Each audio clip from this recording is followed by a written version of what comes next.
I had beaten the Half-Life games. Half-Life 1, Half-Life Opposing Force, Half-Life Blue Shift, Half-Life 2, Half-Life 2 Episode 1, Half-Life 2 Episode 2, Half-Life Alyx was not out yet, and then I had even beaten a fan-made recreation of Half-Life 1 called Black Mesa, which is pretty cool. You should check it out. But I wasn't ready. I wasn't ready to leave the Half-Life universe. I wanted to immerse myself in the universe again, because it's a very interesting universe. So, I went to ModDB, and immediately, Red Mesa caught my eye.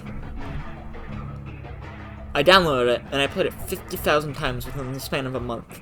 And I've played it over 1,000,000 times since, and I wanted to take this video and just share with you, like everyone who watches this video, how great of a game this is. Like, it changed my life, and I'm sure it can change yours. So, without further ado, let's get into it. When you first load into the game, it spawns you in a area and like a canyon that's like sectioned off by a concrete wall, and it seems pretty like dominant, like you're not gonna be able to get out of there. But then you look, and there's stone steps leading out, and there's also a scientist who chooses like to not leave with you. So this represents the human spirit, and how some people don't have human spirit because I don't know. Yeah, it's deep. Also, when you like first get into the game, moving left and right, it's not bound to any keys, so you have to do it yourself. And I think like this is a nice little like, it's like a cool detail, because like it represents obviously that like, you know, even though you might have like human spirit and determination, there's like sometimes like you don't have a choice, and sometimes like there is no choice, and like yeah, you don't have a choice. And I think that's deep, and like yeah, it says a lot.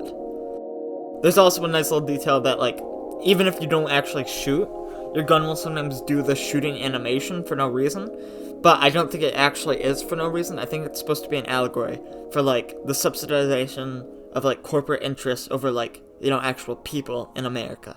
And I think it's deep. And it's like, yeah. This combat sequence, like right here, is like really cool and well thought out.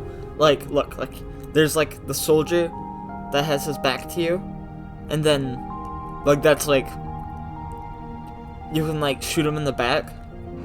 Yeah, or you can choose to go in front of him and let him shoot at you before you shoot him, and it, like that's just like really cool, because there's like a lot of different ways that you can approach the situation, and it's like, you know, it shows that not only was the creator of this like, you know, like mod like a master in like storytelling and like symbols and stuff, and like allegories and deepness, but they were also great at like making games, you know, video games. And I think like that's just really cool, and this is like really cool. And then you come up here and there's like a boulder, and then there's two soldiers on the other side. You can shoot them from the other side of the boulder, or you can like go onto the side of the boulder and shoot at them, or you can even go like in front of them and shoot at them. And like the last thing, there's like so many different ways that you can approach this. Like you could play this like 80 different times, and like you could kill them a different way each time, and it's like really cool, and like it's like really cool, and like it's pretty cool. Then you go down here and like this like little bunker area, and you can either keep going and continue the story, or you can go into this little room that has supplies, but there's also a giant zombie in there. So like it's either like you can keep going and you won't have to fight a zombie, or you can fight a zombie and like get some supplies and then keep going. But like if you keep going without fighting the zombie, you don't have the supplies that you would have gotten in that room. And it just like adds a lot of depth to the gameplay, and it like it's part of the things that makes it a masterpiece that it is. And also, I believe that the zombie here is obviously meant to represent like sexual assault. Yes, that's what. Yeah, it's deep. And then you go around a corner here, you go through a blast door, and there's a dude wearing an HEV suit, and you like, your first thought is probably like, oh dude, it's a dude wearing an HEV suit, he's gonna be nice. Nope, he starts shooting magic at you. And then that, like, it's like deep, and like it means that like Gordon Freeman is actually a dark wizard, and he's trying to take over the world, and you need to stop him. And, you know, it's like an allegory for like the slaughter of Native Americans.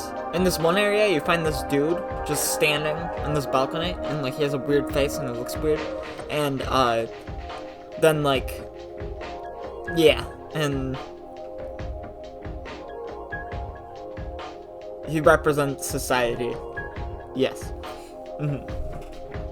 There's this one section where you have a gunfight with 2 soldiers, and it's pretty intense, and it represents the Bosnian War, but also like gameplay wise, it's like really cool because like you can like peek around the corner and shoot at them, and then use the corner for cover, and then peek around the corner and shoot at them, or you can run out into the empty space and get shot at, and like you know, everything in this game. There's a million different ways to approach it, and it's like astonishing, like how well thought out this game was.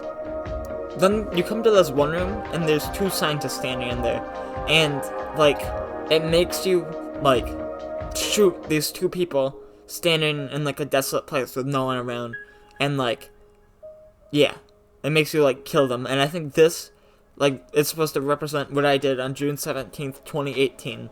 You come to this one room, and there's just this weird dude, like, standing in a room with, a dead body just sitting on a table, and that's, like, pretty, like, suspicious. And this is obviously an allegory for Roblox Murder Mystery 2. In this part, there's 2 doors with 2 buttons, and, like, I'm trying to get Barney to open the one door, because I think it's, like, one of the ones that only he can open. Like, I thought it was, like, a Barney button. Like, I thought he needed to use his keycard.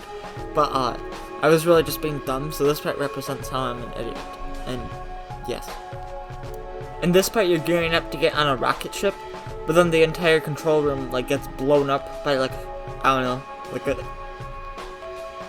invisible terrorist or something, I don't know. And then, yeah, I don't know. I think this represents how, like, Slurpees are, like, very good, and, like, I want one. I'm gonna go get a Slurpee after this, I think. The rocket ship takes you to space, and, like, you go through this giant yellow blast door, and it takes you to what's, like, basically the opening room, like, in Half-Life 1, like, you know, like, the lobby for, like, the anomalous materials department. And it just, like, it, like, represents how, like, the game stays the same. Yo. There's a gargantuan outside the base, or whatever building you're in, and, this is meant to, like, be, like, representative of your mother, because she is fat and ugly. I didn't mean that, I'm sorry. In the end, you, like, break down this, like, wall, and there's a bunch of, like, you know, big zombies behind it, and this represents, Five Nights at Freddy's 2. And it's also, like, very, like, epic gameplay, because, like, there's a billion, trillion different ways you can approach it, and you could, like, play it, like, a million times, and, like, do something different each time, and it just, like, shows the creator of this game is a genius, and it's, like, whoa. I'm just, like, taken aback at how good this game is, even though I've played it, like, over a million times. The ending of the game isn't, like, something grand, like, you, like, escape, and, like, I don't know, like, you, like, you know, it's not like G-Man comes and greets you or something. You just get blown up, and I think, like, it says a lot about, like, it says a lot about society and, like, stuff like that, and, like, it's, like, also, like, a lot of fun gameplay-wise, because, like, there's a million different ways you can get blown up, and, like, each time you end the game, like, you get blown up a different way. That's not true, I lied. It's always the same way, but it's still epic, and, like, it's just a perfect ending to this, like, beautiful, like, game, and it's, like, it makes me want to cry because of how beautiful it is. I'm actually in tears right now. But, yeah, so, like, and then, like, in the end, like, it just leaves you with a sense of, like, this America, man.